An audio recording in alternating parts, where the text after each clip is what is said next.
കൂട്ടത്തിൽ ഒരാളുടെ കൂടെ കല്യാണമാണ് നാളെ. മാവേലിറിഞ്ഞ് ക്രിക്കറ്റ് കളിച്ച് നടന്ന ടീമാണ്. ഓരോരുത്തർ കെട്ടി തുടങ്ങി, ഓരോരുത്തർക്ക് പിള്ളേർക്കായി. വണ്ടി കയറിയപ്പോഴേക്കും ഇവന് ചുമയാന്ന് പറഞ്ഞിട്ട് കൃഷ്ണ തുളസി കപ്പ് സിറപ്പ് മേടിച്ച് കുടിച്ചുകൊണ്ടിരിക്കുകയാണ്. അങ്ങനെ റോട്ടിലെ കുണ്ടുകുഴിയൊക്കെ ചാടി ഞങ്ങൾ കൊച്ചി വരെ എത്തി. എന്നാൽ പിന്നെ ഒരു ചായ കുടിച്ചിട്ട് നീങ്ങാന്ന് ഓർത്ത് കയറിയതാണ്. ഒരു ചായയിലും 2 കടിയിലും തീരുമെന്ന് ഓർത്താണ്. പക്ഷേ വിചാരിച്ചെടുത്ത് നിന്നില്ല. സംഭവം ഷവർമ്മ വരെ എത്തി. അങ്ങനെ ലോങ് ലവ് സ്റ്റോറിക്ക് തിരശ്ശീല വീടുകൊണ്ട് നാളെ അവരുടെ കല്യാണമാണ്. നമ്മൾ കല്യാണത്തിന് പോവുക. എത്ര ഓടിച്ചിട്ട് അങ്ങോട്ട് എത്തണില്ല. എത്ര നേരെടുത്തെന്ന് അറിയോ ഇത് റോഡ് പണി കാരണം. അങ്ങനെ ഒരു നീണ്ട യാത്രയ്ക്ക് ശേഷം നമ്മളങ്ങനെ ഗുരുവായൂരെത്തി. ഇതൊരു കല്യാണ വ്ലോഗ് ആക്കാനായിരുന്നു എൻ്റെ പ്ലാൻ. എനിക്ക് നാളെ നമ്മുടെ കല്യാണം ചെറുക്കൻ. നാളെ പുള്ളിയുടെ കല്യാണമാണ്. അങ്ങനെ നമ്മൾ റൂമിലെത്തി ഫ്രഷ് ആയി കഴിഞ്ഞപ്പോഴേക്കും നമ്മൾ കുറച്ച് നടക്കാനിട്ടിറങ്ങി. നടന്ന് നേരെ എത്തി അമ്പലത്തിൻ്റെ നടയിലായിരുന്നു. അങ്ങനെ നടയിലെത്തി ഗുരുവായൂരപ്പൻ്റെ സുലാൻ അടിച്ചിട്ട് അവിടെ നിന്ന് വീണ്ടും നടന്നു. അപ്പോഴേക്ക് ഈ ചെറുക്കൻ കിടന്ന് എന്തൊക്കെയാണ് കാണിക്കേണ്ടത്, എന്തോ ചവിട്ടി പൊട്ടിക്കണവൻ. അങ്ങനെ വന്നപ്പോൾ കുറേ ചെണ്ടയെ തൂക്കിയിട്ട് ആളുകൾ മുറ്റത്തിട്ടുണ്ടായിരുന്നു. എന്നാൽ പിന്നെ ഒരു ചായ കുടിക്കാമെന്ന് വിചാരിച്ച് നേരെ നമ്മുടെ അമ്പലത്തിൻ്റെ നടയിലുള്ള ചായക്കടയിലേക്ക് കയറി. 2 ചായക്കട അടുപ്പിച്ചടുപ്പിച്ചുണ്ടായിരുന്നു. അങ്ങനെ ടോസിട്ട് ലാസ്റ്റ് ഈ ചായക്കടത്തിന് കയറി. ഒന്ന് പറഞ്ഞ് രണ്ടാമത്തെ ചായ കുടിക്കാമെന്ന് പറയുന്ന ഈ ശീലം അത്ര നല്ലതാണെന്ന് എനിക്കിപ്പോൾ ഒരു ചെറിയ സംശയം തോന്നി തുടങ്ങിയിട്ടുണ്ട്. ഷുഗർ വരുവേ.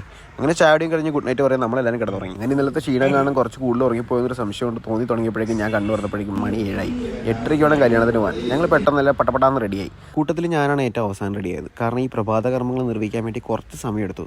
ഈ സ്ഥലം മാറുമ്പോൾ ആ സാഹചര്യത്തോട് പൊരുത്തപ്പെടാൻ ഞാൻ കുറച്ച് സമയം എടുക്കുന്നുണ്ട്. ഇത് മാറ്റണം. ഇടയ്ക്കൊന്ന് മാറി വന്നായിരുന്നു. വീണ്ടും അങ്ങനെ തന്നെയായി. ഞങ്ങളെത്തിയപ്പോഴേക്കും ചെക്കനും പെണ്ണും നടയിൽ ഓടി നടപ്പുണ്ടായിരുന്നു. ഫോട്ടോഷൂട്ട് നടക്കുകയാണ്. നമ്മൾ ലേറ്റായോ കല്യാണം കഴിഞ്ഞോ എന്നൊരു സംശയം ഉണ്ടായിരുന്നു. ഇവന്മാരെ കണ്ടപ്പോഴേക്കും അതങ്ങ് മാറി.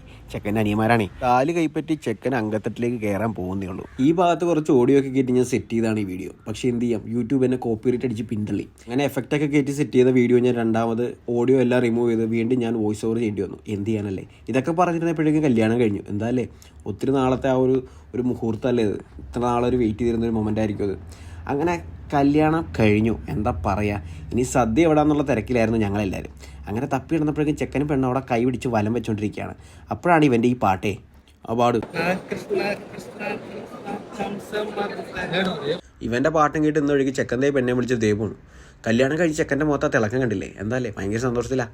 അങ്ങനെ ഞങ്ങളും എല്ലാവരും ഭയങ്കര സന്തോഷത്തിലായിരുന്നു. അങ്ങനെ ആടി നിന്നപ്പോഴാണ് സദ്യ എവിടാന്നുള്ള ആർക്കും അറിയില്ല. അങ്ങോട്ടും ഇങ്ങോട്ടും നോക്കിയിരിക്കുകയാണ്. ചെക്കനാണെങ്കിൽ ഫോട്ടോഷൂട്ടിൻ്റെ തിരക്കിലാണ്. ചെക്കനും പെണ്ണും വന്നാൽ അവരോട് പോകാം, അവരെ ഫോളോ ചെയ്ത് പിന്തുടർന്ന് സ്ഥലം കണ്ടുപിടിക്കാമെന്ന് വിചാരിച്ചിട്ട് ഞങ്ങളിങ്ങനെ നിൽക്കുകയാണ്. അവസാനം അവരെ വിളിച്ച് നോക്കിക്കോ.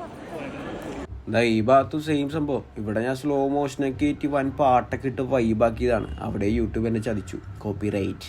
എന്ത് ചെയ്യാനാ, ഇതിനെക്കുറിച്ച് ഡീറ്റെയിൽ ആയിട്ട് പഠിക്കേണ്ടിയിരിക്കുന്നു എനിക്ക് മനസ്സിലായി. പഠിക്കണം.